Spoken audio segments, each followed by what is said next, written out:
take a minute to, there we go. As we all take a minute to come in, if you want to pop in the chat where you're coming in from, that would be great. No pressure either way. And if you can please mute yourself unless you're talking, that would be phenomenal. Thank you. Okay. And with that, we will go ahead and get started as a couple more people enter the waiting room. So good evening again, and welcome to Opine Dine, a free 14-session virtual panel series brought to you by the Maryland Human Trafficking Task Force's Public Awareness Subcommittee. My name is Melinda Boyer, and I'll be your moderator for tonight. I'm an advocate with the Maryland Human Trafficking Task Force, and I'm honored to be guiding our conversation this evening. From our first session on Human Trafficking 101, we dived into more specific topics within the umbrella of human trafficking, such as grooming, child sex trafficking, child sexual abuse material. Tonight's session continues our conversation on resources. Tonight, we will be focused on substance use and addictions, and we have an incredible group of experts with us tonight. I was just saying as I was reviewing the material that I am so blown away by everyone's background that's here, and so excited for everyone to be here this afternoon. Before we dive in, we do have a couple quick housekeeping items I want to mention. The first one is the session is being recorded for the first about 55 minutes so that it can be shared with those who are not able to attend live tonight. If you prefer not to appear in the recording, please keep your camera off and avoid unmuting during the recorded portion. The recording will end before the audience question and answer portion, so you're able to ask questions freely and openly during this final portion of the session without it being recorded. Please keep your microphone muted unless you're speaking. The chat is open throughout the session, so feel free to introduce yourself, share resources, submit questions to our panelists. Our chat monitor, Danielle Thomas, will be collecting all the questions, and then we will get to them during the Q&A portion beginning around 6:55. If anyone has any technical difficulties at all, please try leaving and then coming back into the meeting, or you can always send a message in the chat and we will do our best to assist. I don't know where everybody is joining from tonight, but where I am in Maryland, we have some crazy weather outside right now. There's a lot of wind and lightning and thunder going on. So if I were to lose my connection, my power goes out, then one of my colleagues will be jumping in and picking up wherever I leave off. So again, if you have to jump off, we understand. Just try your best to rejoin, and any issues, please feel free to reach out to us. Also, if at any point tonight during the conversation something feels difficult, please know that support is always available. The National Human Trafficking Hotline is 1-888-373-7888, and the crisis text line is HOME, HOME, to 233733. We encourage engagement throughout the panel, so please feel free to share any of your thoughts using the chat feature and respond to discussion prompts as well. We simply ask that all comments remain respectful, on topic, and considerate of the diverse experiences and perspectives that everyone brings this afternoon. So with that, I will go ahead and get started on introductions for our amazing panelists. So the first panelist I have to introduce tonight is Candy Kerr, and I hope I'm saying your last name correctly, Candy. If not, please correct me. You nailed it. Perfect. For Baltimore City Harm Reduction Coalition. She is the communications manager at Baltimore Harm Reduction Coalition, an organization which provides community-level harm reduction, as well as city and state harm reduction advocacy. She has been working in harm reduction in Baltimore for 9 years, leading workshops and trainings, speaking on panels, and testifying on important legislation. Thank you so much for being here. We are so honored to have you tonight, Candy. Our second panelist is Ed Danatel from Sober Livin'. I also had the privilege of working with Ed on the Carroll County Human Trafficking Task Force, so I'm super excited to see him here tonight too. He is a person living in long-term recovery and a proud husband and father of 3, based in Westminster, Maryland. On September 30th, we'll celebrate 6 years clean and sober. Congratulations, a milestone that fuels everything that he does. Professionally, Ed serves as a certified peer recovery specialist at Mountain Manor Treatment Centers, where he walks alongside individuals navigating the challenges of addiction and rebuilding their lives. He is also a board member of the HOFFA Foundation and the founder of the Sober Livin' Foundation, which I hope he talks about tonight and the amazing things that he is doing there, an organization dedicated to inspiring, supporting, and educating communities on recovery, accessible at soberlivin.org and through the SoberLivin smartwatch application. His innovative approach to recovery advocacy was recognized in 2025 when he received the Carroll Business Challenge Changemaker Award, honoring his commitment to creating lasting community impact. Ed understands firsthand the vulnerabilities that substance use can create and the ways that exploitation, including trafficking, can take hold in those moments of crisis. He brings both lived experience and professional expertise to his conversation, with a deep belief that recovery is possible and that community awareness saves lives. When he's not advocating, Ed is at home in Westminster with his wife and 3 children, his greatest reason for showing up every day. Thank you so much, Ed, for being here with us tonight. Our third panelist is Rashima Partika from On Our Own, Maryland.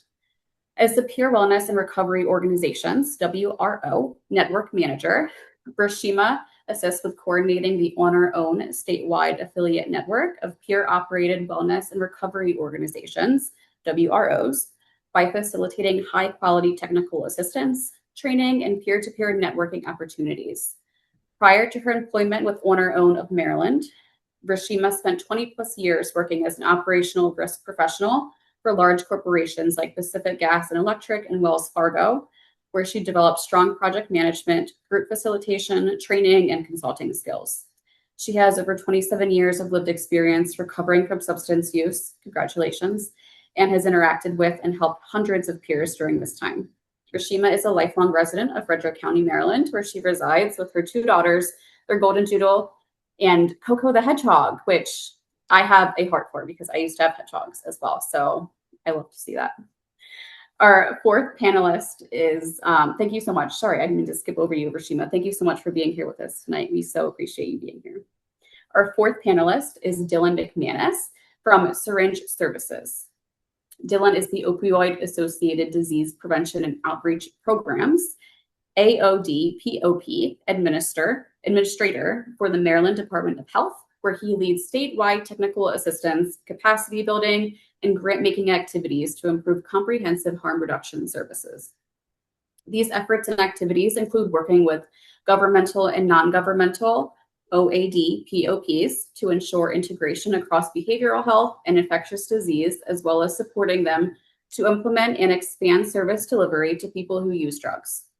Prior to his current position, Dylan worked as a peer recovery support program manager at the Howard County Health Department, supporting expanded naloxone distribution efforts, AOD-POP implementation and expansion, and community-based peer recovery services. He has experience working in home and community-based services for people with disabilities, street outreach with their unhoused neighbors, and labor organizing. Dylan holds a master's degree in social work from the University of Pittsburgh and a BS in business administration from Wheeling University. Thank you so much, Dylan, for being here with us tonight. We're so excited to have you. Our fifth panelist is Bobby Parsons from Wicomico County Health Department. Bobby is a certified peer recovery specialist with the Wicomico County Health Department, where she has served nearly 5 years. She has more than 7 years of experience working in the addiction field, with her greatest expertise rooted in her own lived experience and more than 11 years in recovery. Congratulations. Bobby works at the Shore Center, a harm reduction program that provides clean supplies, safer sex kits, and other services to promote the health and well-being of individuals and the broader community. She is also a certified naloxone trainer, helping equip community members with life-saving overdose prevention tools. In addition to providing ongoing peer support, Bobby serves on the Community Outreach Addictions Team, COAT, which provides frontline outreach, connects individuals with treatment and recovery services, and helps ensure access to resources 24 hours a day, 7 days a week. Thank you so much, Bobby, for being with us here tonight. We're honored to have you. So with that, I'm so excited to go ahead and get started with our questions. And again, I cannot thank everybody enough for being here with us tonight, as well as everybody that is at home watching. Yes, what a panel, Mac. The first question is open for all of you to answer. After that, I will specify who the question is directed to. But again, this first one, anyone can jump in and answer, and I will start us off here by directing it to one person specifically. But each of you brings a unique perspective to this conversation, representing different parts of Maryland's substance use continuum, including statewide initiatives, harm reduction, treatment, peer recovery, and community-based support. To begin, tell us about your role, how substance use and addiction intersects your work, and the services or resources your organization provides to individuals, families, and communities. Dylan, can you go ahead and start us off? Sure, yeah. So thank you for the introduction. I'm Dylan McManus. I am the OAD, POP, OAD POP, OAD POP, whatever you want to call it, program administrator, uh, and BHA within the Maryland Department of Health. Yeah.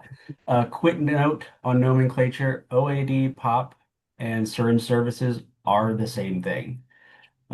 So apologize for the soupiness of all the language. Thank you. Yeah, I'm not sure what to say above what my intro was, but yeah, I oversee to some degree um, a sort of the authorization of new programs in the state um, through the application process for new programs, try to ensure, to the degree possible, that best practices are being utilized in existing programs, and provide technical assistance to existing and new programs when they have questions about like certain service operations, evidence-based practices, any sort of like emerging cool new practices. And just try to be a good partner to the programs that are out there, like Baltimore Harm Reduction Coalition and Wacomico County Shore Program. Though they collectively have much more experience than I, so I don't know if there's anything I can tell them that's particularly useful. Um, in addition to that, I've helped with technical assistance and capacity building sort of within our office and helped do some stuff regarding naloxone and overdose response trainings and I don't know, just anything kind of that is kind of like harm reduction based, I finagle my way into. Um, Been working or volunteering within the space for 10 years or so now. So it's just I don't know. Yeah, it's a huge part of my life. Um, the second part of your question was around how substance use and addiction intersect with my work. Um, as a state administrator, maybe it's a little less obvious, I guess, since I'm not at the direct level anymore, which I think feels sometimes kind of self-evident. Where I am now is just much more around like strategy and program capacity and sort of like how do you operationalize something. But yeah, like it's just those in addition to many, many, many other intersecting things uh, are totally fundamental to our work that we do. Um, I mean, in addition to just those, like, I mean, I'll talk about this a little bit later, but like OAD PAPs or SSPs do a considerable amount more than just straight up needle distribution, which, that is obviously the core kind of bread and butter piece of doing harm reduction. Um, but there's so much more involved. The way in which you engage with people, the paradigm is just so fundamentally different um, than I think a lot of things people tend to experience. And so, yeah, I mean, it's just to answer your question in a really roundabout sort of nebulous way, it's fundamental to everything that I do. And I think everything that our team within the state tries to consider when talking about planning out toolkits, services, all that good stuff. Perfect. Thank you so much, Dylan. You answered that question beautifully. And sorry, I know that was a loaded question there. So Danielle did put the question in the chat too, if any of our panelists want to read it over. Would anyone like to jump in next?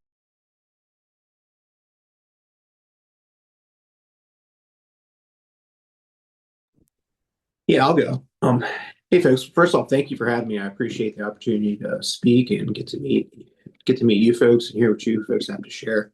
My name's Ed Danatel. I'm a certified peer recovery specialist for Mountain Manor Treatment Centers. primarily in Westminster, Maryland. Sometimes I do offer support to the inpatient location down in Sykesville.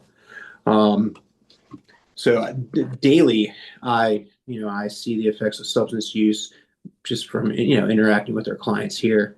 And my primary role is to provide support to them in whatever way I can, whether it's just being there to listen to them, being able to connect them to services, um, and just having weekly one-on-ones with them if possible. So the support role is really the main part. Um, the cool thing about that for me is it also connects to the other areas of my life with my work with the Hoffa Foundation and my work with Sober Living, the foundation that I started. Um, Being able to connect people to resources so they can get support, so they can continue on their recovery path. One thing I learned, or I noticed here in Carroll County when I was working at a recovery house from Moon Manor and trying to connect these young adults to resources was I saw a gap. Like there's tons of resources out here. There's so many different resources, but you don't know about them unless you know someone or you see them on a wall, like a bunch of pamphlets. Like you go to DHS and they have a wall of information, but if you never go there, you're never going to know about that information. So that experience working at the recovery house kind of really sparked my idea to start soberliving.org, which is a resource site for Carroll County for people seeking recovery or trying to sustain it. So on there, you can find anything from inpatient treatment to help with transportation in the area. Um, Recovery meetings, whether it's NA, or faith-based. We have a food pantry calendar. A lot of times, people are struggling to put their life back together. They need food. They don't have a job. They're struggling day to day. So we have a calendar there that has every food pantry, I think every food pantry in Carroll County for every day of the week and time. So they can just go to that calendar and find where they can get some extra support. Um, for me, it is really cool being able to have these three different roles and they all intertwine. And the main goal is just to provide people connection and support to help them continue on. Great. Thank you so much, Ed. Mhm. Rashima, you are next on my screen if you want to take it over. Sure. Thanks so much. Again, yeah, thank you for having me on the panel tonight. It's a really big honor. I appreciate it. As Melinda read earlier, my bio, I'm the Peer Wellness Recovery Organization Network Manager for On Our Own of Maryland, and we are a peer-run, peer-led organization, which means that all of our staff and 51% of our board of directors has lived experience with either mental health, substance use, or both. In my case, it's both. And as Melinda had said, I have 27 years. It's actually 30. My bio is a little old. Years of abstinence from all mind and mood altering chemicals. Um, my main role at On Our Own is to provide training and technical assistance to our statewide affiliate network. We have wellness recovery centers in not every county in the state of Maryland, but almost every county in the state of Maryland. And they're all peer-led, peer-run as well. So all staff and 51% of their boards is also people with lived experience. Um, our main focus at On Our Own of Maryland, we really believe that the autonomy, the dignity, and the individual choice is up to every person seeking recovery. We believe recovery is self-directed. No one can tell someone how to recover, what they need to do, how they need to do it. We believe very strongly that every individual can decide what works best for them, what supports that they need, and they have the right to choose, how they want to do their recovery. That is like the most important thing. Another thing that we really believe in at On Our Own in Maryland is that recovery, it's not an end goal or a straight line. It's a lifelong practice of cultivating meaning, purpose, strength, and connection in every single area of a person's life. How substance use kind of interacts is most people that have substance use also have mental health. Most people that have mental health might also have some substance use. So we really believe there's a connection between the two. And our goal is just to help everyone in those areas where they need. It's also super important that um, all supports can be given to every individual. We believe recovery is like affects every area of our life. Um, Simple things like, well, not necessarily simple, but things like housing, employment, navigating healthcare systems, resource navigation, things like that are things that everyone needs to have a stable recovery. So we provide those kind of services. We also have one-on-one peer support, group peer support. We have 12-step meetings in some of our centers. We have smart recovery meetings, Emotions Anonymous. Um, all different sorts of things. Several of our centers also have wellness vending machines. So we keep those stocked with free supplies such as naloxone, fentanyl strips for testing, hygiene supplies, just other resources that are free for people that promote health and safety. We believe that's very, very important. And we have a new initiative that I'd just like to talk about very quickly. It's for transitional age youth. It's statewide, and we're working to recruit and train young adults age 18 to 29 to become certified peer recovery specialists. And the focus is on young adults who have been personally impacted by the opioid crisis. So that's just one thing that we're really proud of that we're working on statewide. Just to get everyone healthy and safe and well throughout in every area of their life. So thanks again. Thanks, Rashima. That sounds phenomenal. And I love the vending machine with necessities. I wish that was available everywhere because those things are so needed. Um, Candy, I see you next on my screen if you want to go ahead. Cool. Yeah, my name's Candy. I work at Baltimore Harm Reduction Coalition. It's a syringe service program, and what that does for us, we have specifically like an outreach team, and part of their main function is to meet people where they are and not leave them there. And so that means meeting them where they're at, literally physically, like on the street in different places, and providing new supplies for drug use, condoms, like menstrual products, and hygiene kits. Hygiene kits are huge. Providing all of those things as a way to give people what they want, and also hear what it is that they want and what they need. And so that's like the small HR, right? The little HR for harm reduction is on that kind of individual community level. And then we also take that information, and um it helps to guide how we do the bigger HR, which is harm reduction on a like systemic and institutional level. So have um we do city and state politics. So Baltimore City politics, where we are actively pushing for an overdose prevention center within the city, and then on the state level doing the same. And our main focus right now is the decriminalization of paraphernalia. So those are the things. My title is communications manager. I'm not entirely sure what that means because I do all kinds of stuff that touches all of those different areas, including education of community members, nurses, state policy leaders, city policy, like all of that kind of stuff. Another aspect of the work that we do is when we are working in Maryland General Session at the beginning of the year, we also support a lot of different bills that go on the floor and a lot of different causes.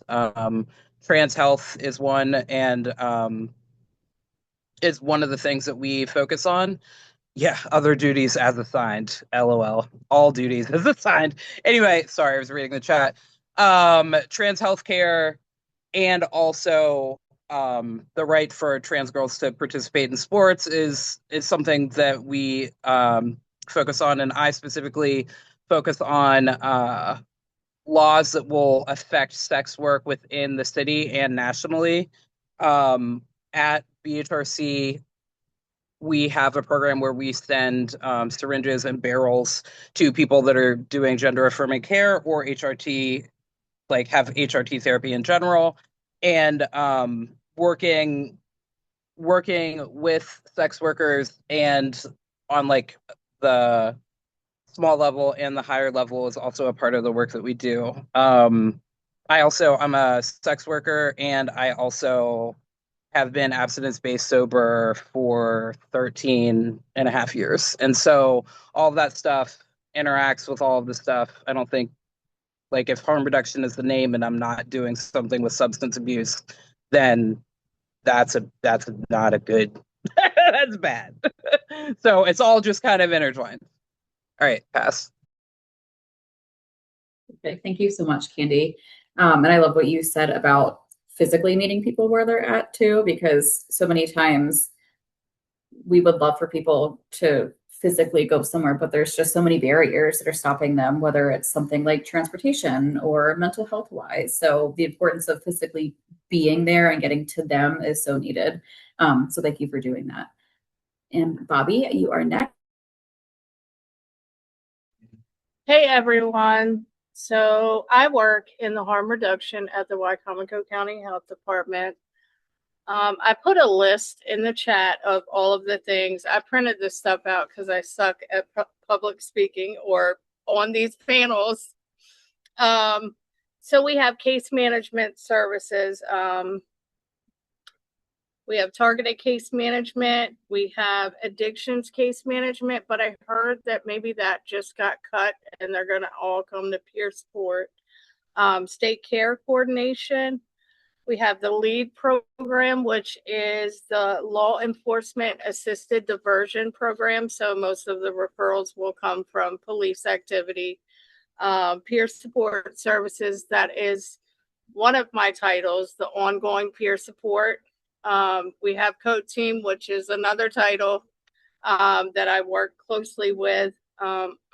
We have 2 safe station locations, and the safe station at the Shore Center is open from 8 to 5, and then our location at the RRC, people can come there 24/7, and someone on the Code Team will respond to them.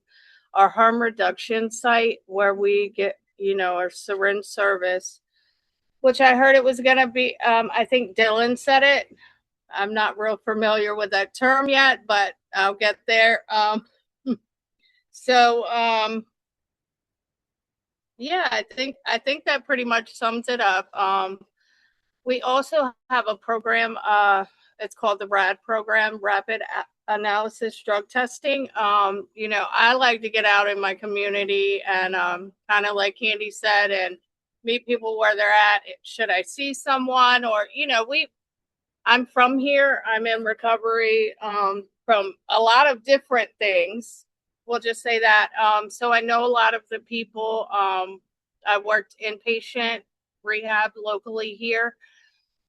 So you meet a lot of people like that as well.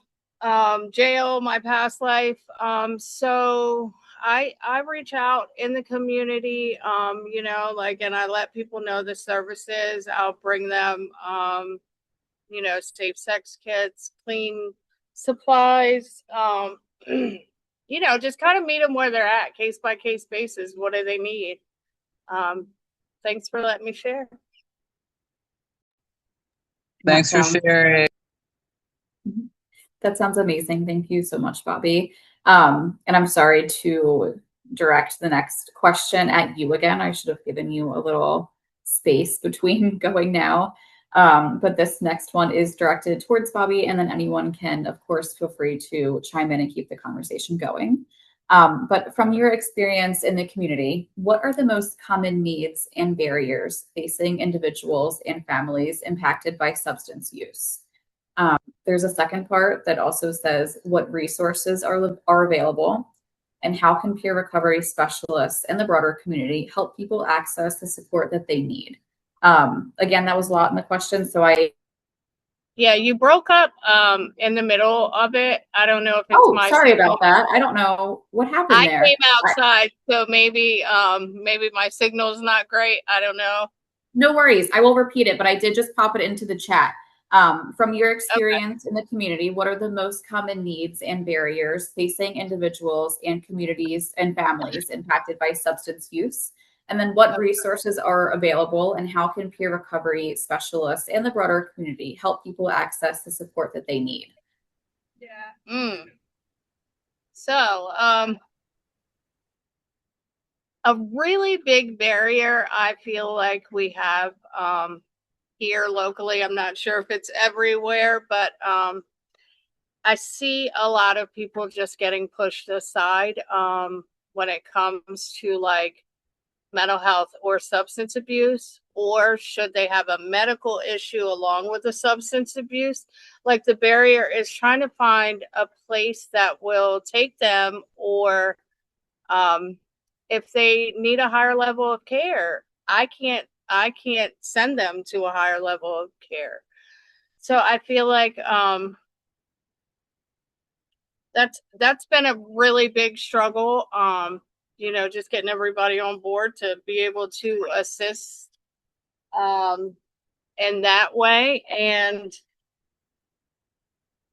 I feel like it's hard enough for people to ask for help, and they don't. And that's what I'm there for. So I can be their voice, and try to help break the stigma, because it is everywhere.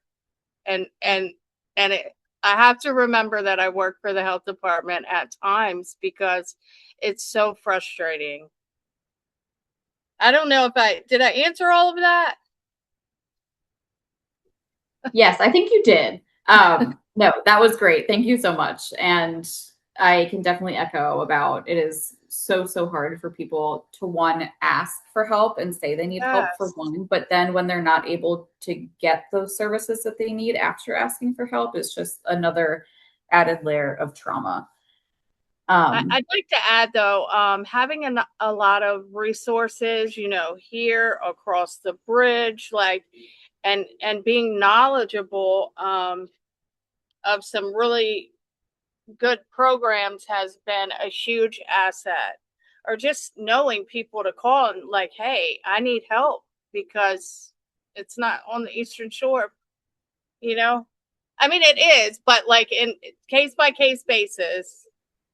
Definitely. And like Ed was saying, that unless you're in an office where you see all these brochures and pamphlets in front of you, there's so many services that people are just not aware of. So thank you so much. Does anyone want to add anything to that before we move on? I'd also like to add that resource navigation is a huge barrier, I think, to getting resources, finding treatment centers that take people under certain circumstances. A lot of times, physical disabilities are needs that aren't always met in every treatment center that's available. And really, just especially after coming home from treatments or getting out of treatment, finding the resources that you need in your community to help you, it can be a huge barrier. There's just so much information out there. It's really hard to navigate. Even working at On Our Own of Maryland, I constantly have to reach out to our individual centers in their specific counties and communities because things change so fast.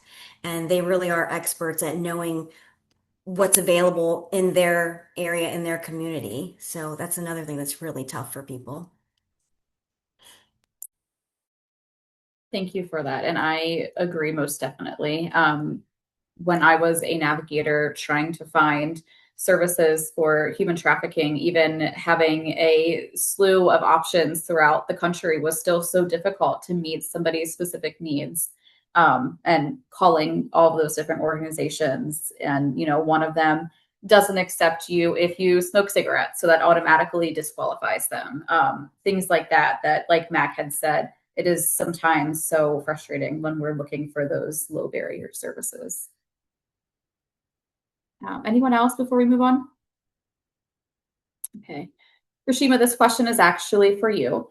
How do peer-led organizations build trust, connection, and hope throughout recovery? And why is addressing needs such such as housing, employment, healthcare, transportation, and supportive relationships essential to long-term recovery, long-term stability, and reducing vulnerability to exploitation. Okay. Yeah, trust is something that is hugely important in substance use recovery. And one of the things that's so beautiful and amazing and helps in building trust is that we have lived experience. We've been there. We understand. We've been through it. We know what it's like to, you know, put our substance use in front of our families, our loved ones, our career, our children, everything. We know what that's been like. And there really is hard, there shouldn't be any stigma involved when talking with someone with lived experience and who's a peer. That's one of the most important things I think that is vital to peer support and um, especially at our organization for sure. Is that experience and that level of trust that can be gained from someone who truly understands because they've truly been there.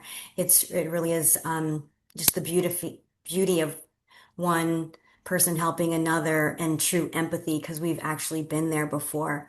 On the second part of the question, yeah, having housing, having food every day, it's so hard just to be in recovery and stay away from substances, whatever that means for you, for every individual, when you haven't eaten all day, when you don't have a roof over your head, when your children are crying and don't have their basic needs met. So yeah, that is one of the most vital things that we like to help our people with right from the get-go, getting any vital docs that they need, um, getting them connected with food banks, getting SNAP services, just getting their basic needs taken care of so they don't have to worry about that so much. We have centers that have showers. We have um, one of our centers in Frederick has a mobile washer and dryer person. He has like 5 laundry units. He comes out to the parking lot and people can just wash their clothes there, you know? So when we can get those basic needs met, it frees people up to have time, to have energy, to have the emotional fortitude and strength to focus on their recovery, to better themselves in whatever way they see fit, to focus on family, to work, to focus on just making their lives better, their spiritual growth, their emotional growth, things like that. It's vitally, again, important to just get those basic needs met. People that need medication too. That's another thing it seems basic to a lot of people, but to remain in recovery and to stay away from substances, like sometimes some of us need medication, we can't get our medication. So navigation with healthcare services, with insurance services, things like that, those are services we offer as well, just to help people get those basic things met so they can focus on their recovery. Thank you for that. Yes, those basic needs are so important. And whether it's recovery or even, starting therapy services, it's so hard to focus on meeting those needs when basic needs aren't met. And, the concern is, where am I sleeping tonight? Not how am I getting into addiction services or therapy services? So for sure, thank you. Does anyone else have anything they want to add for that question? And I did put that in the chat as well, if anyone wants to read it over. Okay. So moving on to that, this question is for Ed. Recovery is rarely a straight path. What do you wish more people understood about setbacks and relapses? And how can loved ones offer support while maintaining healthy boundaries? How can recovery also help individuals rebuild stability and reduce their vulnerability to exploitation or re-victimization? And this is something that I think somebody else had mentioned too. First, might have been you, that recovery is so rarely a straight path too. So, it happens. And again, what can we do when that happens? Thank you, Melinda. Um, yeah, that's absolutely correct. Recovery is rarely a straight path. Um, One thing that I struggle with I'm fully aware that people have relapses and setbacks, but I think too often that's the expectation we might set for people, that they are going to relapse. And in my opinion, doing that isn't really setting them up for success. It's a negative way to look at the situation they have in front of them. I think instilling belief and confidence in them, and not even mentioning relapse, um, is a better route to go. Um, I know for me, when I was in treatment, that got brought up. Relapse is part of recovery. And I came back home and I told my wife that, and she looked at me like I had two heads. She's like, "What? You're not doing this again? I'm not doing this again." Um, so I think going into treatment or going into recovery and having a more positive outcome, and I think increases the chances of the person's success. With that being said, um, it does happen all the time. And the way I like to approach it is to try to identify the things that they were doing well, and then also identify the things that they need to maybe do better or improve on, or ask what we can do differently, um, to continue to maintain, to continue to give them support and build their confidence back up. Because it isn't easy. Um, I I'll have them at 6 years, and there's some days that I think about having a drink or getting high. But fortunately, I haven't. And when those moments come along, I think about the consequences. The consequences are what scared me, what I can lose. Um, and I don't want to lose that. I don't want to lose my family. I don't want to lose the life I have now. It's far so much better than it was before. Um, so yeah, when something like that does happen and they do have a setback, is to try and build them back up. Um, Not beat them up, um, and encourage them to continue to move forward. And for loved ones, families and friends, it's hard watching someone struggle. Um, my mother had me on the prayer list at her church since I was like 15 years old. And I was on there for a good 20 some years.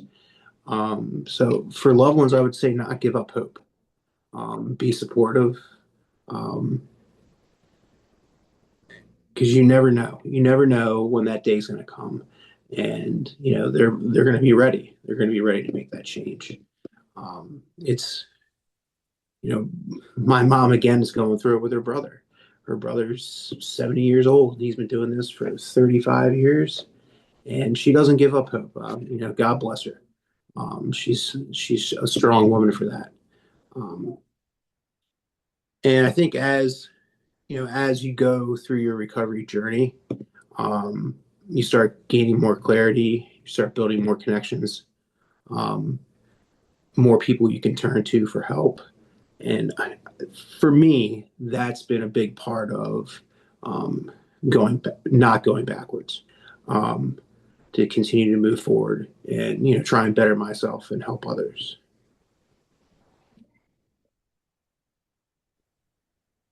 That was perfectly said. Thank you for that viewpoint, Ed. Um, does anyone else have anything they want to add for that topic? I'd like to say something. So, I started my roots in a 12-step program, and it was said to hate the addiction, not the addict. And it's easy to going through it with some of my loved ones.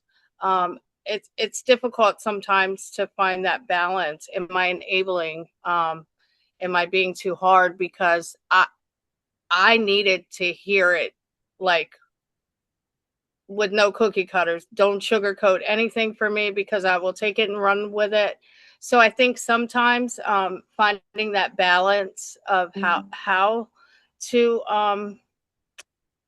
I guess, support when it comes to our loved ones. I feel like it's easier to support strangers or people at work, I should even say. So I always say, I repeat that all of the time, during I have a family member, it's actually my brother, and like it's just the same stuff, consequences. And like I'm never gonna give up hope, but I have to maybe like step back sometimes. Does that make sense?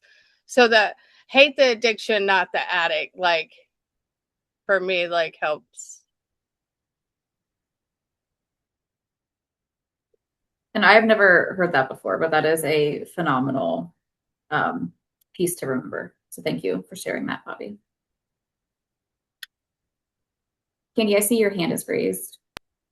Yeah, I am walking my dog also. Because it's potty time for Puppy. Sorry, I know it's going to be recorded, but I'm okay with that. Yeah, I think that for me, what I think is that, I think somebody said in the chat, I think it was Bobby that named in the chat, like how about judgmental, like what it is, like the difficulty it is to like Who is this? not be judgmental in some areas around people. And I think that this entire process, as someone who is who's abstinence-based sober, but also somebody that works in harm reduction, and I think everybody that works in these kinds of fields needs to be continuously growing on a personal level. So it's like, because my ability to be non-judgmental isn't just, it just doesn't come. I just don't like wake up one day and say I wish to not be judgmental, or I wish to like be able to separate the two. For me, I know whatever I know what I need to be able to operate in my life, and that just looks like not using mind and mood altering drugs. But I can't do anything about anybody else. I literally can't do anything about anybody else. And so the attitude that I bring to other people and to my work, including my friends and my family, is that I'm not the one, right? Like I have two hats. I have the harm reduction hat and I have the abstinence-based sober hat. If you want the abstinence hat, you got to ask for it. If you want the harm reduction hat, and I know you from harm reduction, that's what you're going to get. Because I don't like, because I have boundaries, honestly, because there's boundaries between the two. And I want everybody to be able to live the way that they want to live in a way that doesn't harm themselves. And it turns out that I don't know what that is. I might think that it is not smoking crack, but that might be what they need. Stop. And because of that, I really just try to live in the way that highlights the things that I do. And if people are like into that, I can let them know if they ask for that hat. But other than that, I'm just going to be the best resource that I can be. And set boundaries around it. That's the last thing I'll say. I know I said that, but like, there's someone that I love dearly that would come to me when we were both in the harm reduction world, and he would come to me when intoxicated and be like, "Oh, I need to stop." And I'm like, I love that and I appreciate that for you. And I would love to have this conversation tomorrow, or when you're in a space that you and I can have this conversation. Because I'm not sure where you're at right now, but I know it's not in the same reality as I am. And so let's get there. And so we've had those conversations, right? Sober. And that person, we both respected the boundary of, I have two hats and I'm not going to do this, I'm not going to do that. And so I don't know. I think it's been a model for how I interact with people. And it doesn't mean that it's easy. It doesn't mean that I don't still want people to live the way I think that they should. But like, I don't want to impose that on anybody else, because I get pissed when people do that to me. Oop, I'm noisy. I'm sorry. Don't apologize. No, that was awesome. Thank you so much for that, Candy. creating boundaries is so crucial and sometimes so much more easier said than done, unfortunately. But again, so important for both parties. So thank you again. We're going to switch gears a little bit now and talk about syringe service programs. This question is directed towards Dylan. So they often reach people who may not engage with traditional healthcare or social services. How do these programs connect individuals to broader support? And what do you wish communities understood about their role in improving health and safety, even when someone is not ready for treatment? Sure, happy to talk about it. Apologies if I forget parts of the latter part of the question. I'll come back to it. Oh, let's see. Where do I want to start? Yeah, I mean, syringe services uh, do exclusively reach people who do not engage with traditional healthcare, or they do engage with traditional healthcare uh, somewhat voluntarily or sometimes involuntarily, um, and for various reasons aren't huge fans of utilizing traditional methods because of their own reasons and experiences, stigma and marginalization. Um, and so, I mean, I'll speak just like to my experience working in programs. Is you, how do I want to say this? The program, in order to like to do the best kind of connection, like you just fundamentally have to start with positive regard, not place any conditions upon anyone, and like I think use like sort of the Candy was referencing big H, little h types of harm reduction. Like you need to start with the big one. You like kind of start with the ethos and the politic of harm reduction in your actual engagement with people, and remaining non-judgmental. You know, myself having like a large amount of my time spent in like health departments, and like having like a really specific governmental lens, can be difficult. But in order to do the best work, that's what you need to do because you need to build trust.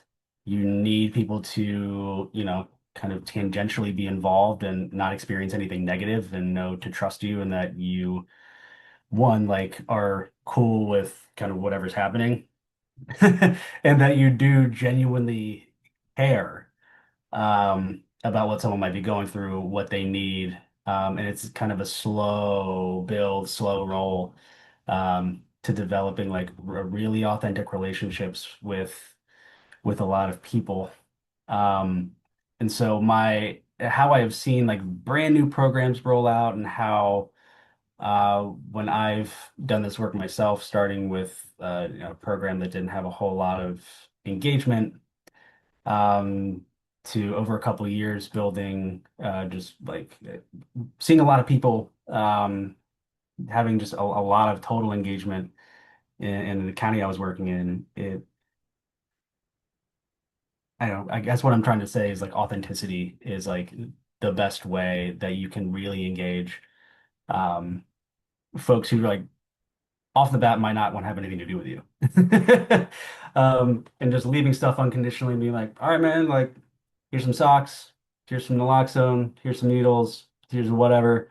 You don't have to say anything to me if you want. You don't have to tell me your real name. I don't need to know anything about you. The one thing I need to know is that you want this thing, and so I'm going to give you this thing, and I'm going to leave. And if you want to contact me again, here's the phone number, here's a place you can text, whatever, later.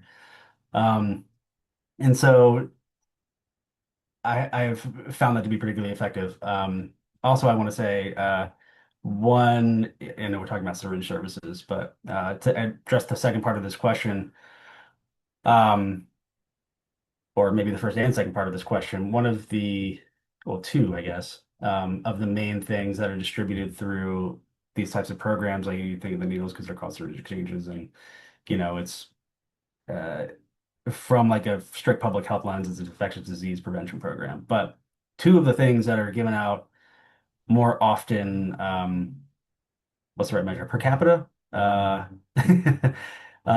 are hygiene kits and food. Um, so like if you just have your kits set up next to one another, almost everyone is going, yeah, I want a hygiene kit. Yeah, I want food. Uh, like I just want some stuff to fulfill my basic needs. Like you're going to give out a lot of syringes, you're going to a bunch of other stuff. Um, but if you're just comparing one to one, what you're giving out, the safety supplies can oftentimes kind of take a back seat to just being like, hey, I don't have food and I'm hungry and you have food and that's what I would like. Or like I need socks and underwear. Like it is really just providing basic things to show people that you care about them and want to build a relationship and are like cool, uh, decent person who cares about their well-being.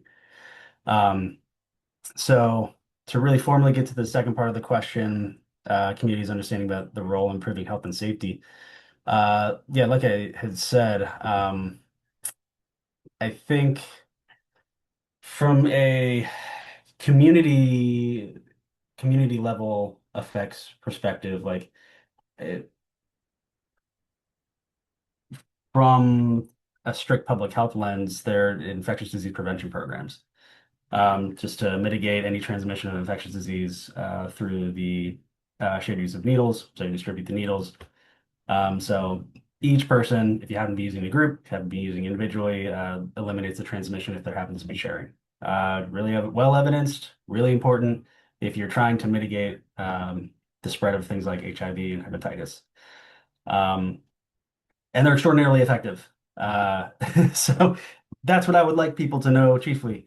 However, like I said in the beginning, there's a lot more to syringe services than just that.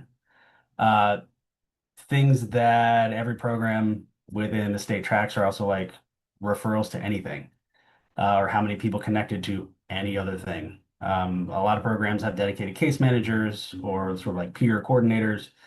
Um, Certain services link a lot of people to treatment. Uh, Almost half of them in the state have on-site telehealth services. So you can get tested for HIV, Hep C, and you can get your treatment, or you can start on Suboxone. So in many of them, you can just go in and pretty rapidly you can start on medication treatment. SSPs, in the literature, folks are about 5 times more likely to uptake treatment, traditional treatment, as opposed to their peers who do not. You can get connected to housing resources because a lot of them are plugged into local homeless service programs and like continuum of care within state. You can get ID, birth certificate assistance. You can get help with applying for disability or SNAP. Um, you can get wound care and wound care supplies and kits, like condoms.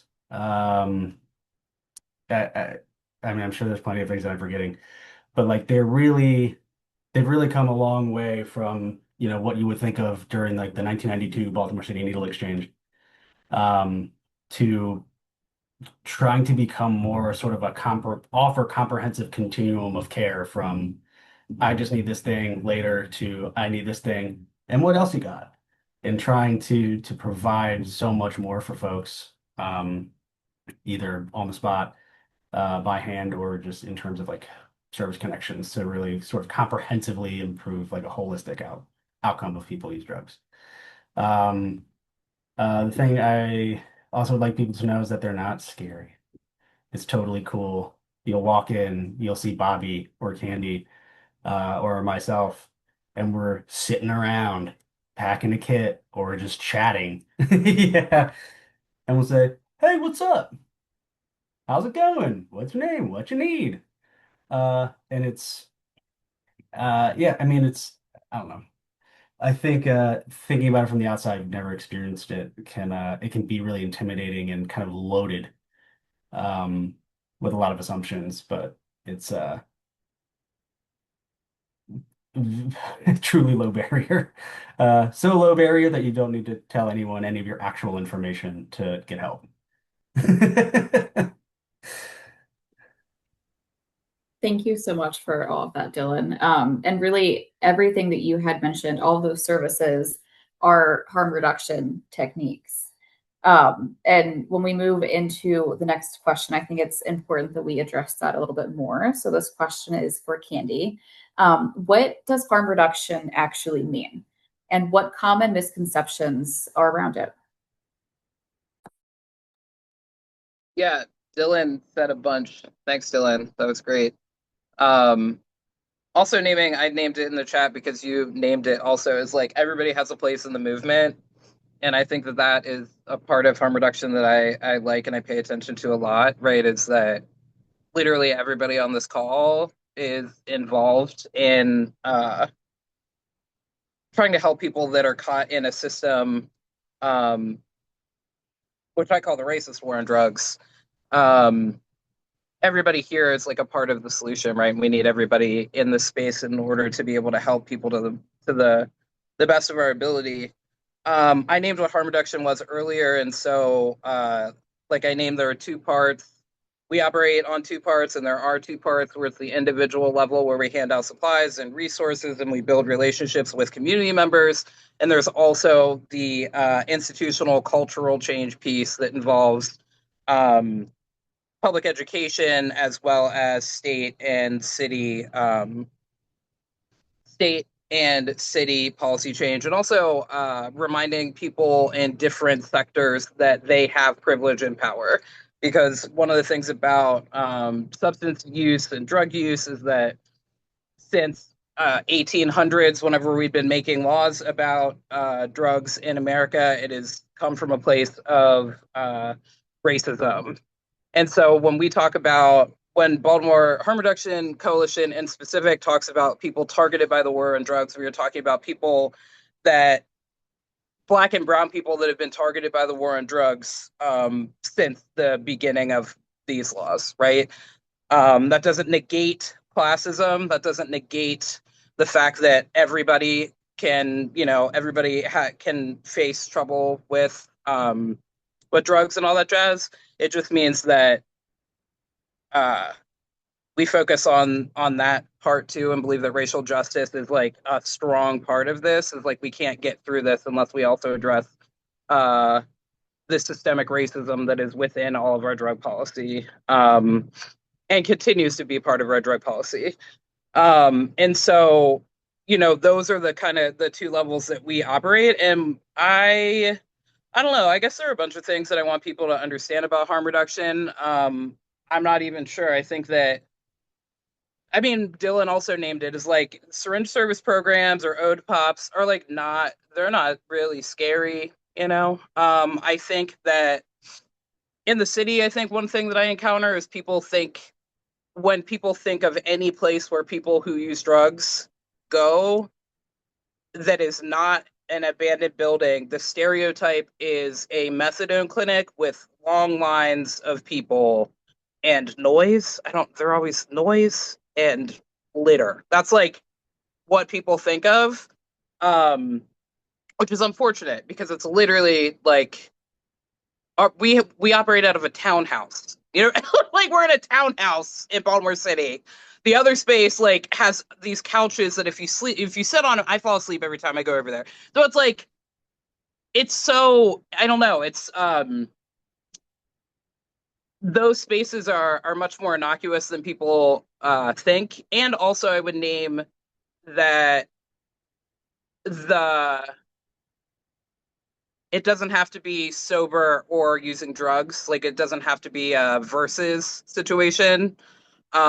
We just received an email from someone who has just got a rehab, has a amount of time of sobriety, and thanked us because we were one of the only organizations that would see her when she was pregnant, that would give her supplies when she was pregnant, that treated her like a human being during that span of time, that gave her the supplies that she needed to also take to her family members that were at different spots, right? Like the secondary exchange. And also, when her boyfriend was arrested for having paraphernalia, she called us and we helped her try to figure out how to maneuver in that space, right? And this person was using drugs during all of that and is now sober, right? Like that's cool. I'm grateful for that for her because that's where she wants to be. But if she starts using drugs again, that's also great. Like, if that's a thing that she wants to do, that's also great. They don't have to be like, was it diametrically opposed? I don't know, the D word. Anyway, they don't have to be opposed. I think it all just kind of goes together, right? It all just kind of does what it is. And then, okay, this is the last thing I'll say is that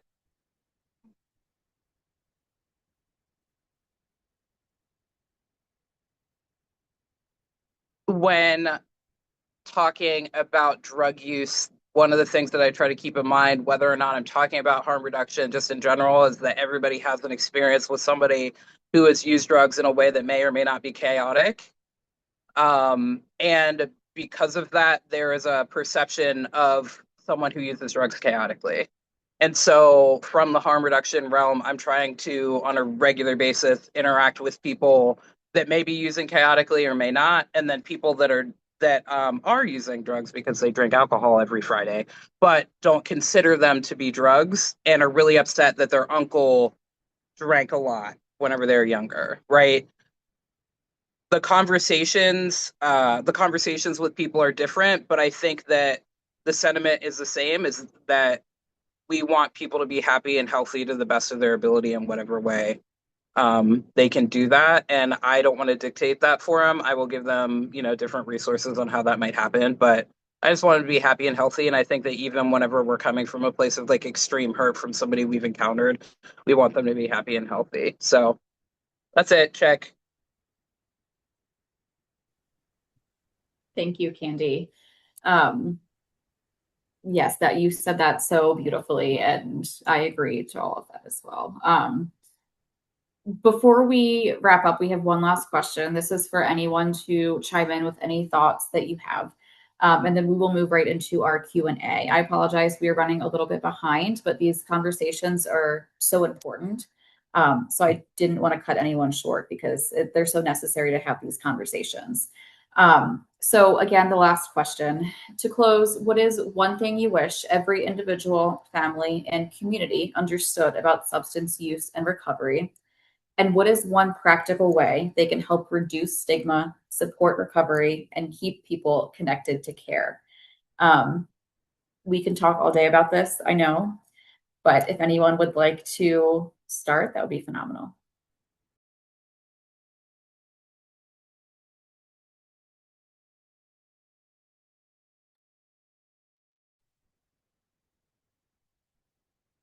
I'll go. I'd like everyone to just take with them that recovery is possible.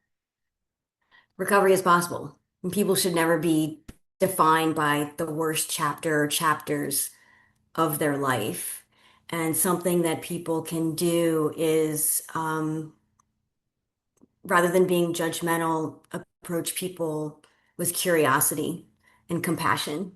Listen to what they're saying, learn about recovery, use respectful language, and most importantly, support organizations that support people in recovery.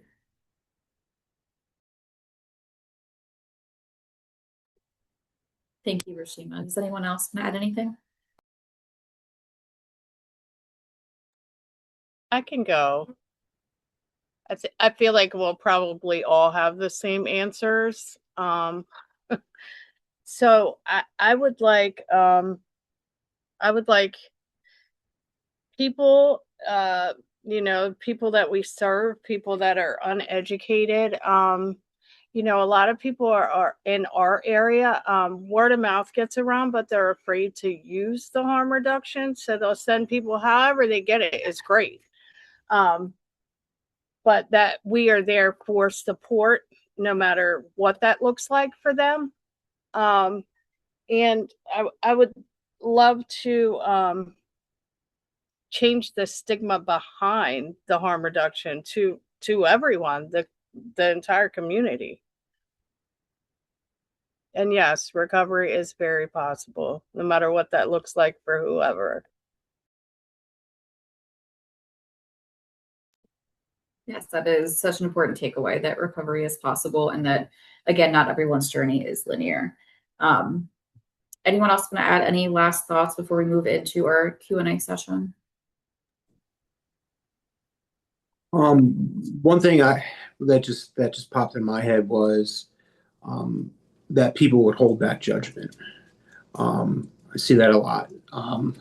People just get judged automatically about their substance use, and they, the stigma that leads to one thing and another. And then uh, I would ask others also that, to believe in the person, that they can overcome this and they can get through it.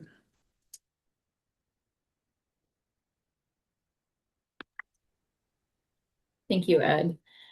With that, we're going to go ahead and end the live recording and then move into our Q&A session.